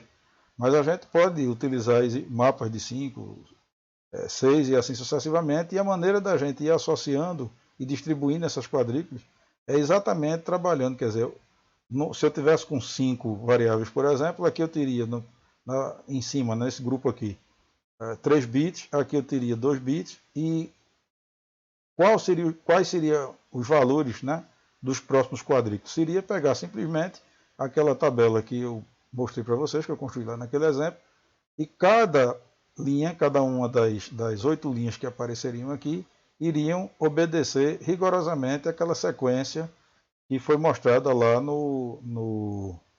na tabela do código Gray para 3 variáveis, certo? Então é até interessante vocês construírem, tá certo? Não precisa, é só construir o mapa, quer dizer, como é que seria um mapa K para 5 variáveis, tá? E aí vocês vão ver que é muito simples quando a gente conhece a tabelinha, quando a gente sabe como é a contagem Gray, tá? Mas enfim, a grande importância do mapa de Carnot é o seguinte, veja, a simplificação a partir dessa perspectiva gráfica, uma vez que a gente saiba fazer os agrupamentos e fazer as devidas simplificações, os devidos agrupamentos e, consequentemente, simplificações, a gente consegue, de maneira muito mais rápida, chegar a expressões em sua forma mais compacta. Tá? O que é que eu quero dizer com isso, gente? Veja, o mapa de Carnot ele é uma ferramenta, ele é um instrumento para simplificações de expressão, tá certo? De expressão booleana. A gente pode simplificar expressões booleanas utilizando os postulados, teoremas e axiomas da álgebra de Boole, tá? Mas a gente também pode resolver utilizando o mapa K, e com o mapa K você com certeza, né, uma vez que você aprenda a utilizá-lo corretamente, com certeza você consegue simplificar de maneira mais rápida e mais compacta, né? Porque quando a gente está simplificando utilizando os postulados e teoremas, vez por outra a gente pode negligenciar alguns deles e aí a gente não chega na menor forma da expressão. Qual é o inconveniente de não chegar na menor forma da expressão? Desperdício, a gente vai utilizar, por exemplo, mais portas do que deve, porque, como vocês viram nos primeiros slides dessa aula, uma expressão ela tem uma correlação direta, ela é uma forma algébrica de representar um circuito. Tá? Então, uma expressão da álgebra de Boole, ela pode não, ela é representada por um circuito, porque o propósito de chegar numa expressão, em última análise, é a gente construir um circuito lógico que realize aquela tarefa, certo? Claro que à medida que vocês forem avançando, a gente não pode também restringir, né, essa definição, por quê? Porque as construções algébricas, elas muitas vezes também podem ser utilizadas, principalmente vocês que no próximo período vão se deparar aí com uma disciplina chamada microcontroladores. Aliás, como técnicas digitais é uma disciplina do terceiro período, se não me engano, para vocês eu realmente não sei se microcontroladores é uma disciplina do próximo período, talvez sejam 2 períodos na frente, eu acho que é do 4º período, é do último período. Tá? Vocês vão ver antes sistemas microprocessados. Mas enfim, quando vocês estiverem estudando microcontroladores, vocês vão verificar, por exemplo, que essas expressões que a gente constrói a partir de uma tabela verdade, elas também podem ser programação. Tá? No caso de CLP também, ou seja, aqueles símbolos lógicos, o circuito lógico que a gente constrói a partir de uma tabela verdade, ele pode ser transformado num circuito físico eletronicamente, ou seja, envolvendo portas, envolvendo circuito integrado, mas cada vez mais, né, tendo em vista a eletrônica embarcada, tendo em vista que hoje a gente está, como eu falei para vocês, as portas como circuito, elas estão se tornando dispositivos obsoletos e cada vez mais a gente está integrando e transformando isso em programação. Então, se por um lado uma expressão ela pode ser transformada em circuito, em uma associação de portas físicas de circuitos integrados, é verdade também, e cada vez mais verdade, que isso também é uma programação, tá?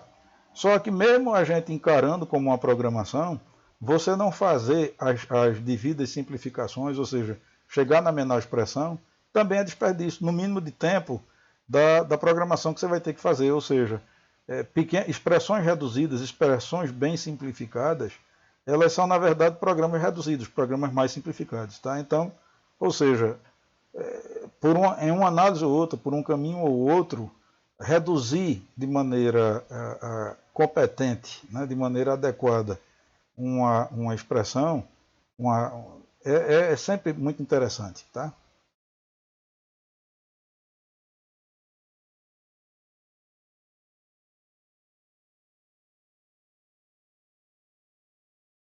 Bom, aqui tem um exemplo, para contextualizar logo, vamos pegar aqui o bom e a prática, né, nesses casos, para a gente entender, já que aqui é um procedimento gráfico. Então vamos lá.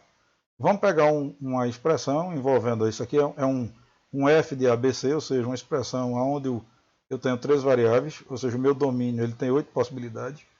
Se eu estou aqui nessas combinações que eu coloquei aqui para vocês, o que é que significa esse A barra, B barra, C barra ou A barra, B? Veja que se eu tenho uma soma de produtos, gente, só rememorando, isso daqui na realidade são mintermos. Né? Se são mintermos, a minha lógica de trabalho é a lógica 1. Se é a lógica 1, todas as vezes que a minha variável aparece barrada, significa que esse termo aqui corresponde a um ponto lá do meu domínio, ou seja, a uma linha do meu domínio, tá? Cuja saída é 1, mas cujo valor de cada variável é 0. Tá? Então, deixa eu até voltar aqui rapidamente, mostrar aqui, perdão. Mostrar aqui a tabela, tá certo? Vamos pegar aqui uma tabela de 3 termos. Pronto. O A barra, B barra, C barra seria, por exemplo, isso aqui. Ó. Eu tenho A igual a 0, B igual a 0, C igual a 0. Como esse termo 000 foi levado em consideração lá no meu exemplo, significa que aquela linha 000 tem a sua saída igual a 1. Tá? Então veja que se a gente for entender o mapa, perdão, e até esqueci de chamar a atenção de vocês de uma coisa, vamos voltar aqui rapidamente. Como é que eu sei? Aqui já está inclusive explicitado, mas como é que eu sei, como é que eu localizo, como é que eu distribuo os valores de minha tabela aqui no meu mapa? Veja. A, B, C, D. Nesse caso aqui, o meu A é o meu bit mais significativo, B, C, D é o menos significativo, tá? Então, como é que a gente interpreta isso aqui? Por que isso aqui é 0? Veja, cada célula dessa, aqui nesse caso, tem no seu interior o decimal correspondente à combinação binária. Então, veja que a linha 0, todo mundo 0, ou, por exemplo, já que eu estou trabalhando, né? Já que o meu exemplo são de 3 variáveis, vamos para essa daqui. Perdão. Vamos para essa daqui. Tá? Já que eu estou trabalhando com 3 variáveis, vamos para esse exemplo dos 3 quadrículos aqui. Tá? Então, que seria esse caso aqui. Veja. Aqui é o bit mais significativo, aqui é o bit menos significativo. Como é que a gente identifica o que é esse quadrículo? É o quadrículo 0, 0, 0. 0, 0, 0 em binário é 0. 0, 0, aliás, esse aqui, 0, 1, 0, veja que é uma matriz, ó, gente, é uma organização matricial, onde eu tenho, ó, 0, 1, 0 é 2. Como é Gray, veja que essa quadrícula aqui, ó, ela não é a quadrícula 3, ela é o quê? É a quadrícula 1, 1, 0. 1, 1, 0 é 6. Essa é 1, 0, 0. 1, 0, 0 é 4. E assim sucessivamente. Por que é que isso é importante? Agora vamos lá. Por que é que isso é importante? Porque quando a gente está olhando, quando a gente está distribuindo essa tabela aqui, tá? Quando a gente está montando isso aqui, tá? Por que é que eu tenho um aqui, aqui? Por que é que esses 1 estão distribuídos dessa maneira aqui? Vamos lá. Repetindo, como eu tenho soma de produtos, isso aqui são em termos, estou trabalhando com lógica 1, se eu estou trabalhando com lógica 1, variável igual a 0 é barrado. Se variável igual a 0 é barrado, se eu tenho a barra B barra C barra, significa que isso daqui é o elemento do domínio que corresponde a 0, 0, 0, logo está aqui, ó, 0, 0, 0, ou seja, é a minha célula de número 0. Veja, se a função que foi originada por uma tabela que não aparece aqui, mas que deu origem a essa expressão, veja que eu posso chegar na tabela a partir da expressão, tá? Sempre reiterando que a relação é biunívoca. Então veja que se uma tabela qualquer que eu utilizei onde as saídas 1 eram dessas linhas aqui, ó, que linhas? A linha 000, então eu coloco 1. A linha 001, 0, aí está aqui, ó, 001, ó, 001, eu coloco 1. A linha 100, onde é que eu estou com a minha linha 100? Aqui, ó, 100, então 100. E a linha 101, então está aqui, ó, 101, está aqui, ó. Essa é a célula 101. E por último, a linha 111, que é essa daqui, ó, 111. Tá? Então veja que essa expressão, na verdade, a tabela que gerou essa expressão aqui seria uma tabela onde essas entradas teriam suas saídas iguais a 1. Tá? Uma vez que eu distribuo aqui, ó, vamos ver como é que a gente simplifica utilizando o mapa K. Veja. É simples, preste atenção, tá? Até porque isso é uma revisão, a gente já viu isso presencialmente, mas vamos lá. É o seguinte, gente, os quadrículos, eu sempre vou associar as células ou quadrículos em potências, quer dizer, o número de células associadas, vamos voltar aqui ao slide anterior, o número de células associadas, elas vão ser sempre potências de 2, ou seja, ou eu vou ter célula nenhuma, né, que obviamente não é o caso, pelo menos só faz sentido resolver um problema onde pelo menos uma das saídas seja do meu interesse, ou seja, se é lógica 1, pelo menos uma de minha saída vai ser 1, então ou eu vou ter uma célula, ou eu vou ter 2 células, ou eu vou ter 4 células, ou eu vou ter 8 células, porque veja que são potências de 2, então 1, 2, 4, 8 e 16, eu vou parar em 16 porque aqui a gente está mostrando, a gente está trabalhando com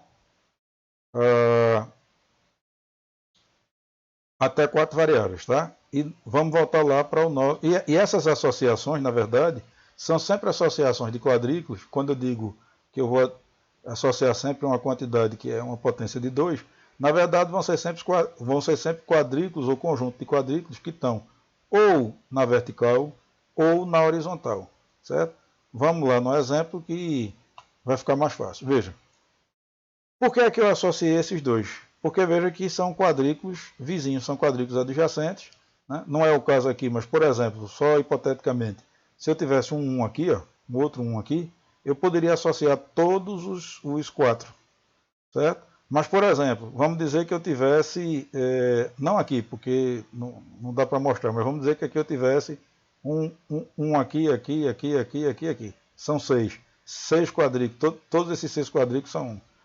6 é uma potência de 2? Não. Então, mesmo que eu tivesse todos eles aqui iguais a 1, eu não poderia agrupar os 6. Tá? Então, é isso que eu quero dizer. Na verdade, são sempre agrupamentos de potências de 2.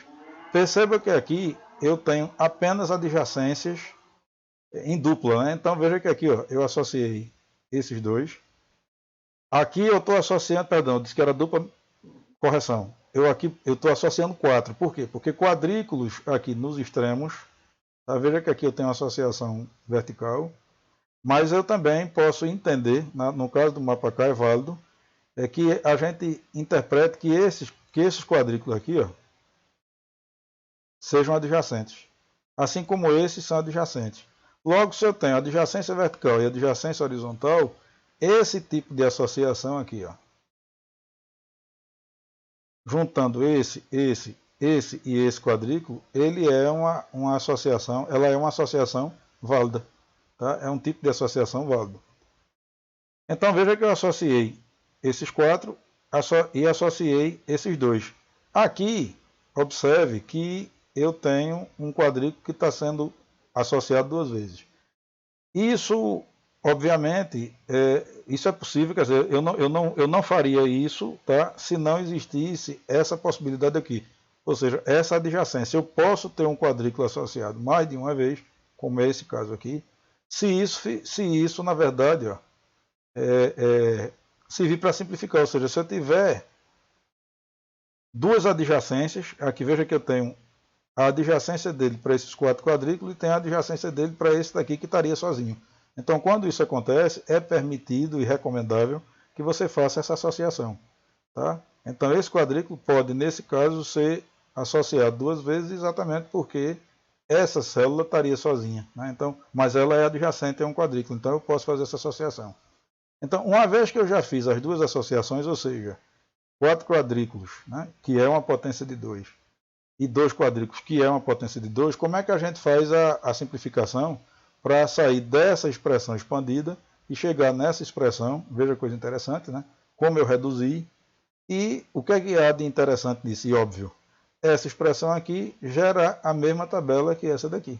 Tá? Então veja que aqui, ó, tanto a nível de circuito físico, se eu fosse fazer uma associação eletrônica de portas, como a nível de circuito, como a nível de programação, veja que aqui eu tenho uma forma muito mais otimizada, muito mais simplificada de expressar a minha função de 3 variáveis. Certo? Mas vamos ver como é que a gente chega aqui, que é o mais importante para fechar isso aqui. Tá? Como é que a gente simplifica? O que é que a gente tem que estar atento? Veja, nessa associação de 4 aqui, de 4 células, o que é que a gente tem que observar? As variáveis que vão ser desprezadas, ou seja, que são irrelevantes, porque na verdade na associação elas assumem 2 valores, tá certo? E é isso que a gente tem que procurar. Todas as vezes que para um mesmo agrupamento uma variável mudar de valor, ela pode ser desprezada. Então veja que nesse quadrículo aqui, ó, o meu A é 1. Mas observe que nesse quadrículo aqui, nesse conjunto de quadrículos aqui, o meu A é 0. Então, se no mesmo grupamento o A mudou, ele simplesmente é cancelado. Né? Ou seja, o valor dele é irrelevante, porque veja que é assim que a gente tem que interpretar. Né? Ou seja, como ele, tanto para assumindo o valor 1 como assumindo o valor 0, né? eu tenho uma saída 1, né? Para o A, tanto 0 quanto 1 produz na saída 1, então veja que ele pode ser desprezado. Vamos agora para o B. Veja que para esse conjunto aqui, para essa coluna e para essa, o B é 0. Ele não variou, ele é invariante. Logo, ele vai ser mantido, só que como eu estou trabalhando com lógica 1, ele é mantido só que como um B barra. Está aqui. Ó. Por quê? Porque ele não variou, entretanto, o valor dele é 0. Ou seja, em cada célula dessa daqui, eu tenho sempre o B igual a 0. 0, 0, 0, 0, aliás, 1, 0, 0, 1, 0, 1, 0, 0, 1. Então veja que qualquer quadrículo associado, qualquer quadrículo pertencente ao mesmo grupamento, a variável B se conserva e nesse caso aqui é sempre 0. Assim sendo, ela vem barrada. Ora, e cadê o C? O C também é desprezado. Por quê, gente? Porque observe que o C aqui, ó, nessa linha o C é 0. Ó, veja que o C nessa linha é 0. O C nessa linha é 1. E As quadrículas que foram consideradas nesse agrupamento aqui, ó, tá? Veja que essas 4 quadrículas envolvidas nesse grupamento são quadrículas onde o C tanto assume valor 0 quanto assume valor 1. Logo, eu desprezo o C. Veja como é interessante, quanto maior o número de quadrículas que eu consigo incluir no mesmo grupamento, ou seja, o número de células que eu consigo incluir no mesmo grupamento, faz com que eu tenha um min termo, né, um fator, o mais reduzido possível. Então veja que aqui, ó, tudo isso, quer dizer, todas essas linhas, na verdade, se resumiram a o meu B barra. Ou seja, o que é que eu fiz, na verdade? Eu peguei esses termos aqui, ó, gente. Se vocês observarem, são esses 4 termos aqui, ó. Esse e esse. Se eu fosse fazer essa conversão utilizando os teoremas da álgebra de Boole, note que o que é que eu faria? Eu colocaria o meu termo B em evidência. Tá? Colocaria o termo B em evidência e iria manipulando algebricamente os outros fatores. E uma vez que eu manipulasse corretamente, utilizando lá os teoremas e postulados, obviamente eu conseguiria chegar aqui. O fato é que manipulação daquelas propriedades algébricas da álgebra de Boole normalmente são mais complicadas, embora pareça mais lógico, é mais complicado, é mais provável que a gente minimize menos do que quando a gente trabalha corretamente com o mapa K. Inclusive, é uma tarefa também interessante para vocês, vale a pena tentar pegar essa expressão e tentar minimizá-la, tentar chegar aqui através dos teoremas, né, das propriedades da álgebra de Boole. Tá? Se chegar, ótimo, não é que não chegue, pode chegar, tá certo? Mas o risco de negligenciar alguma propriedade é maior. E por último, como é que a gente chega aqui nesse outro termo? Esse outro termo aqui é o resultado desse agrupamento da gente. Então veja que para essas duas células aqui, o que é que eu tenho? Eu tenho um A que não varia, e que é igual a 1, por isso ele vem não barrado. E eu tenho um C que não varia, que também é igual a 1, por isso ele vem não barrado. Veja que para essas duas células, o meu B varia. Ele é 1 e é 0. Certo? Então, no caso aqui, se a gente observar, né, esse agrupamento aqui seria isso aqui, ó. Seria esses dois termos. E note que esse termo comum, ou seja, apesar do gráfico, né, a princípio, dá a entender que não tem a lógica que a gente encontra aqui na expressão, mas note que, do mesmo jeito que essa célula aqui ó, é comum aos dois agrupamentos, note que isso aqui, se a gente fosse manipular algebricamente, esse termo aqui, ó, ele seria comum a uma operação aqui e seria comum para uma operação aqui. Por quê? Porque note que aqui, ó, o que é que eu iria fazer? Inclusive na manipulação algébrica, eu chegaria aqui muito rapidamente. Por quê? Porque eu poderia utilizar esses termos aqui para resumir, para reduzir, e veja que eu teria o A e o C ó, sendo colocado em evidência, numa transformação muito rápida aqui. Veja que B e B barra, tá certo? Né? B ou B barra, na verdade, é igual a 1, né? Numa simplificação, a gente rapidamente chegaria nisso aqui. Mas fácil, eu recomendo que vocês tentem fazer essa simplificação utilizando a álgebra para tentar chegar aqui, certo? E aí vocês vão verificar que o número de passos, né? À medida que a gente aprende a mexer com isso aqui de maneira mais aprimorada, quando a gente domina, é muito mais rápido. Veja que eu cheguei muito rapidamente a isso aqui, certo? Utilizando recursos algébricos, a coisa demora mais. Sim, e por fim, deixa eu sair aqui da tela para não ficar tapando a expressão. Veja, por fim, note uma coisa curiosa, né? Vamos contextualizar o que é que eu estou trabalhando aqui. Eu trago de volta o segundo bloco lá do meu sistema de codificação e decodificação, ou seja, de sinalizar através de um display de 7 segmentos o que estava sendo pressionado lá na minha teclinha, né? Vamos até voltar, tá? Vale a pena a gente voltar lá para a situação, já que a gente está contextualizando. Então veja que eu agora vou trabalhar esse outro bloco, né? Eu tinha chegado até aqui, tá certo? Veja, eu tenho 10 teclas, dependendo da tecla pressionada eu vou ter uma dessas chaves, dessas 10 chaves ativas, e esse codificador, na verdade, vai associar a cada uma dessas 10 chaves, a cada uma dessas 10 chaves ativas, um código de 4 bits incompleto, né? esse código é incompleto porque como eu falei para vocês, isso aqui é um BCD, o BCD tem apenas 10 códigos, né, 10 codificações, 10 combinações possíveis. Tá? A gente tem o BCD inválido seria aqueles 5 últimas combinações, né, que não fazem parte do BCD. Tá? Mas vamos lá, então a gente tem aqui 10 combinações possíveis, né, que era a tal função incompleta, só que agora o que é que a gente vai fazer? A gente agora vai raciocinar esse bloco de cá, quer dizer, esse lado de cá do nosso circuito. Em que perspectiva? Construir, veja, o meu 7441, ele é um decodificador. Então veja que o 74147 é um codificador, ou seja, ele gera 10 códigos aqui. Né? Esses 10 códigos, ó, tá? Veja que aqui é o meu BCD inválido, ou seja, isso são as entradas que nunca vão acontecer, por isso que caracteriza uma função incompleta, e por isso que aqui eu coloquei, ó, como x. E, repare, aqui eu tenho o meu código BCD, tá? E aqui, o que é que eu vou fazer?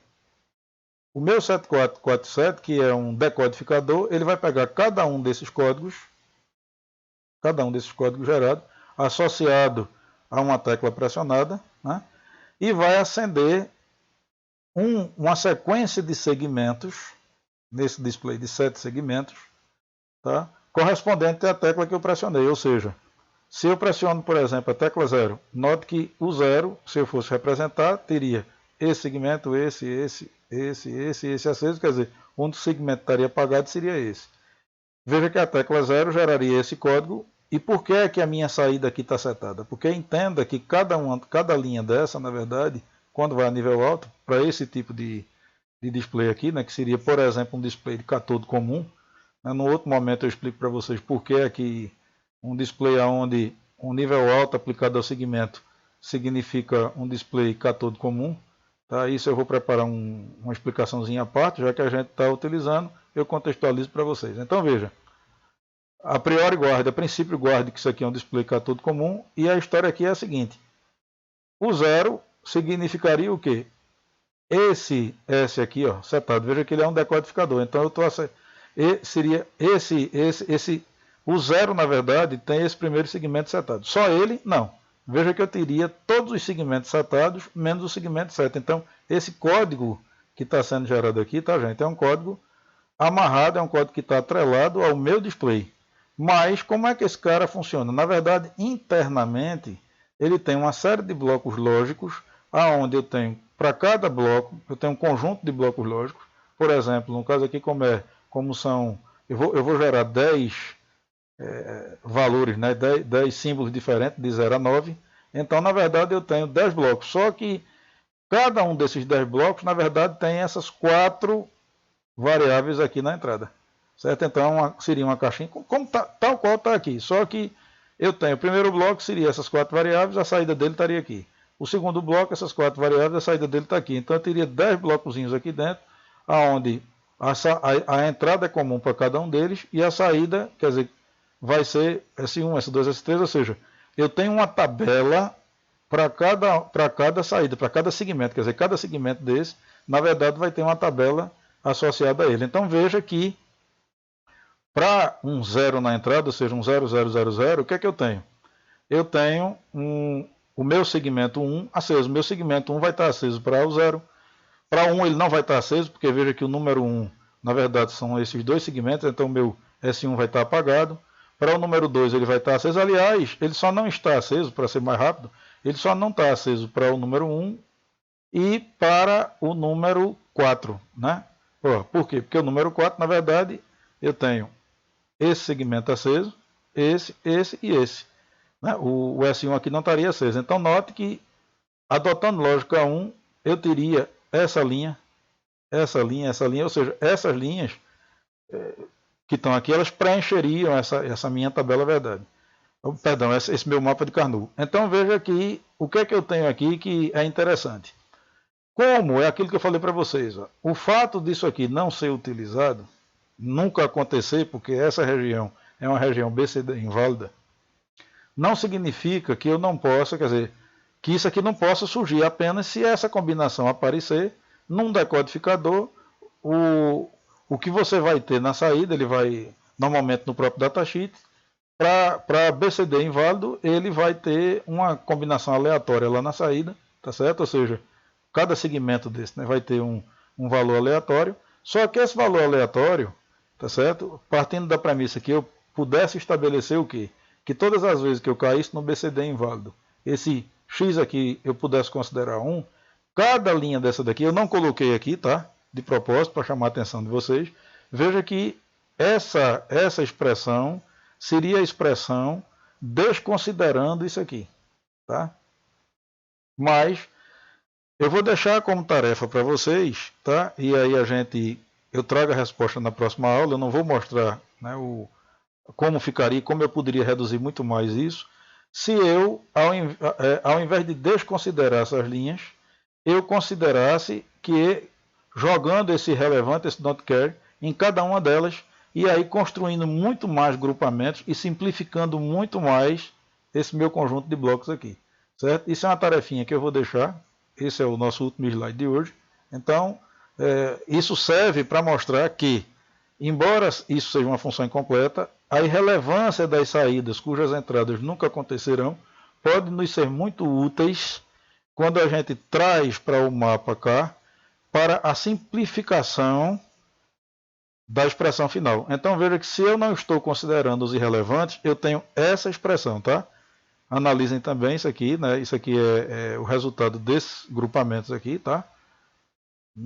E aí vocês podem, eu até pediria que vocês colocassem no comentário caso não entendesse, mas eu me comprometo de na próxima aula explicar mais detalhadamente. Eu vou deixar para que vocês mesmos tentem entender isso aqui, e fica como exercício, fica como tarefa, preencher os quadrículos que estão vazios com os x's, né, os don't cares, os irrelevantes, considerando que esses irrelevantes eles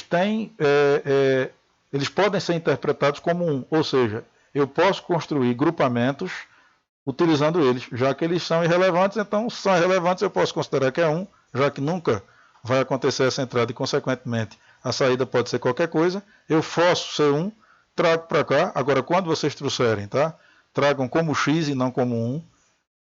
Mas na hora de agrupar, né, considere que os quadrículos, as células que estão preenchidas com X, elas podem sim ser agrupadas com as células que estão preenchidas com 1.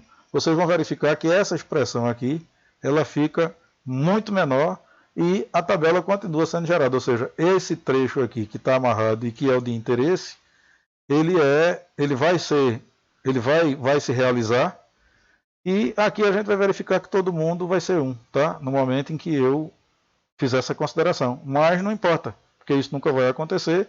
Então o que me interessa é isso aqui, e isso aqui vai acontecer com uma expressão muito menor, certo? Ou seja, eu vou ter a nível de circuito um circuito muito mais simples, e a nível de programação uma programação também muito mais simples. Por hoje é só, pessoal.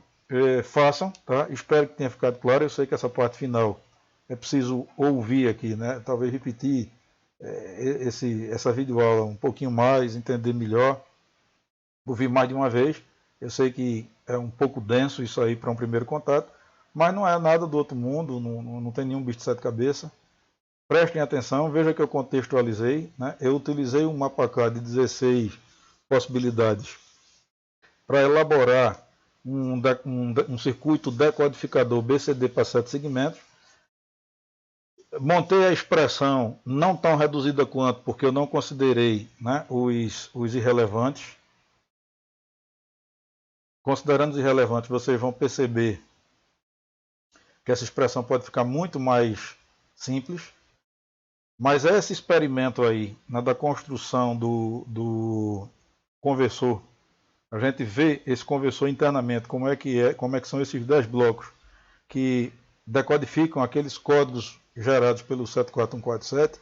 Isso é uma experiência interessante, muito útil, e que pode, inclusive, no futuro, né, caso, por exemplo, vocês venham a pagar microcontroladores comigo, eu gosto muito de mostrar como construir um 7447, ou seja, fazer com que um determinado microcontrolador, o 8051, que é o que a gente trabalha, eu sempre mostro como é que por programação você pode transformar um 8051 num 7447. Ou seja, a partir das minhas combinações BCD, das minhas entradas de 4 bits BCDs, eu acender um display de 7 segmentos de acordo com o número binário da entrada. Certo? Isso é muito interessante, é inclusive uma atividade que a gente vai fazer aqui, é uma atividade que na prática eu vou mostrar para vocês a nível de blocos lógicos, mas a nível de programação a gente vê isso também, eu também mostro isso para o pessoal, por programação, tá? Por manipulação de bits no microcontrolador. Mas façam, tá? Tentem entender principalmente essa parte final, externem as dúvidas que surgirem aqui nos comentários, é imprescindível que isso seja colocado aqui nos comentários, não deixe de comentar, não deixe de questionar. Se por acaso eu tiver cometido algum equívoco ao longo da aula, observem isso, façam as observações no campo de comentários. Mas, por favor, vamos trabalhar. Isso é muito interessante, isso é muito importante. Essa disciplina é base para inúmeras outras disciplinas que vocês vão ver em semestres posteriores, tá? Um bom final de semana, quer dizer, um bom resto de semana para vocês. Né? Eu pretendo gravar nossa quarta aula, creio eu, até a sexta, mas infelizmente o YouTube é meio complicado para a gente subir aula aqui. Entendeu? Ele demora muito, então eu não sei se eu consigo disponibilizar isso para vocês ainda essa semana. Tá?